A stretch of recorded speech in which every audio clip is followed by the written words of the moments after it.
आदावर। आज मैं आपको दरवेश कबीर या संत कबीर का एक वाक़या और एक बात और एक हिकायत बताता, एक मुख्तसर सी कहानी कि उनकी ज़िंदगी में क्या हुआ और उन्होंने क्या कहा और हमें क्या सीख हो, हिदायत। और उसके बाद एक शेर कहूँगा मैं, जो आप पे खुलेगा और आपको खोलेगा। तो बात यह है कि जो संत कबीर थे वो कसाईयों के मोहल्लों में रहते थे और दरवेश तो थे ही, और उन्होंने बड़े सख्त आज़ार खींचे थे और बड़ी गुर्बत में दिन बिताए थे। तो वाक़या यूँ है कि वो कसाईयों के मोहल्लों में रहते थे और कसाईयों के मोहल्लों में, जैसा कि आप जानते हैं, मंज़र बड़ा अलग तरह का होता है। और यहाँ पर संत कबीर ठहरे दरवेश, फक्कड़ दरवेश, वो आदमी जो मच्छर तक नहीं मारता। तो उनका अलग ही अज़मत थी और बड़े फ़कीर भी थे, तो लीला पुरुषोत्तम थे। तो बात ये थी कि किसी शख्स ने पूछा कि कबीर साहब, तुम काहे के संत हो? कसाईयों के मोहल्ले में रहते हो और तुम्हें खुदा या भगवान क्या सवाब या पुण्य देगा, क्योंकि कसाईयों से घिरे हुए हो और दिन रात तुम्हारे चारों तरफ कत्ल होते हैं, जानवरों के, भेड़ों के, बकरियों के, मुर्गों के। तो काहे के संत तुम, किस तरह का आदमी है तुम? उन पे जुमला कसा। तो इसके जवाब में कबीर साहब ने एक शब्द कहा, दोहा कहा, जो बाकमाल है और अगली पीढ़ी के ज़बान पे था, लेकिन रूह में नहीं था, ज़बान तक था। इसलिए मैं चाहता हूँ कि आप इसे रूह में जज्ब करें।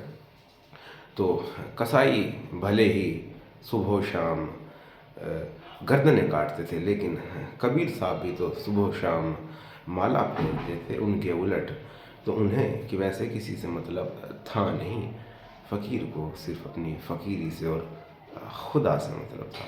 उन्होंने मालूम था कि चारों तरफ खुदा के रक्स चल रहे हैं, जो भी जो करेगा वो उसे भोगेगा। मैं माला फेर रहा हूँ, इसका फल मुझे मिलेगा और गर्दन काटने वाले को उसका फल। तो कबीर ने उस शख्स को जवाब क्या दिया जिसने उससे पूछा था, तू काहे का फ़कीर है जो कसाईयों के मोहल्ले में रहता है? तो उस शख्स को कबीर साहब ने जवाब दिया और कहा कि कबीरा, तेरी झोपड़ी गल कटियों के पास, उनके पास है, उनके करीब है जो गला काटते हैं, यानी कि कसाई। कि कबीरा, तेरी झोपड़ी गल कटियों के पास, करेगा सो भरेगा, अरे तू क्यों भया उदास? तो जो जो करेगा वो भरेगा, अरे तू क्यों भया उदास? और कबीरा तो वही शख्स थे कि हमन है इश्क मस्ताना, हमन को होशियारी क्या, रहे आज़ाद या जग में हमन दुनिया से यारी क्या। तो वो तो मस्तान इश्क थे। तो जब उनसे ये जुमला खोला कि कसाई जो गर्दन काट रहा है उसका फल उसे मिलेगा, और मेरे माला जपने का और भक्ति करने का और खुदा की ज़ात से और ज़रा ज़रा कायनात से इश्क करने का फल मुझे मिलेगा। और इसके साथ मैं आपको छोड़ चलूँ कि फ़िक्र को फ़कीर खा जाते हैं, उन्हें चिंता नहीं होती, वो उससे जुड़े रहते हैं जो इस कायनात की सबसे बड़ी शय है।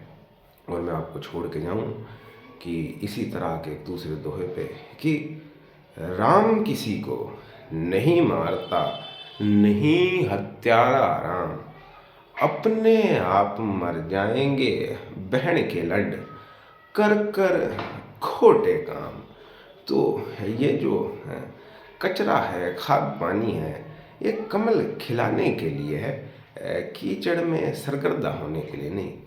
तो नुकसान करने वालों से या बेअदबों से यही सीखना चाहिए कि क्या क्या नुकसान नहीं करने चाहिए और क्या क्या बेअदबी ना करूं। वही बात है, कबीर कसाइयों से घिरे हुए हैं लेकिन जप करते हैं, और विष जैसे समाज में है लेकिन अपने अंदर अमृत रखते हैं। इसी का मतलब आदि काल में शंकर की ज़माने में अमृत मंथन था, मध्यकाल में कबीर की ज़बान में कबीर का एक संत जीवन, या बिल्कुल नए दौर में आप समझें कि सखा का जीवन, या आयुष्मान खुराना का जीवन, या विदेश के मशहूर जो शख्स हैं जय शेट्टी, जिनकी किताब थी थिंक लाइक ए मॉन्क। तो ये दरवेशों की ज़िंदगी है जो मोहब्बत से भरी हुई और कीचड़ में रहकर भी जिनमें कमल बनने का कैलेबर है, बेअदबों से भी जो अदब सीखने का हुनर रखते हैं, और कसाइयों के मोहल्ले में भी जो माला फेरते हैं और बादशाह से कहते हैं कि करेगा सो भरेगा, तू क्यों भया उदास, तो कभी भी उदास नहीं होना, जो करोगे वो भरोगे, जो फेंकोगे वो लौट के आएगा।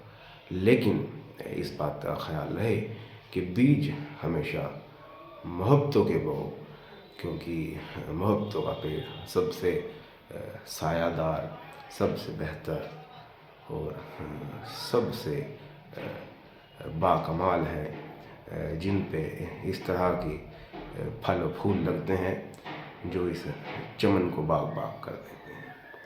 आधा पर करेगा सो भरेगा, तू क्यों भया उदास, हमन है इश्क मस्ताना, हमन को होशियारी क्या।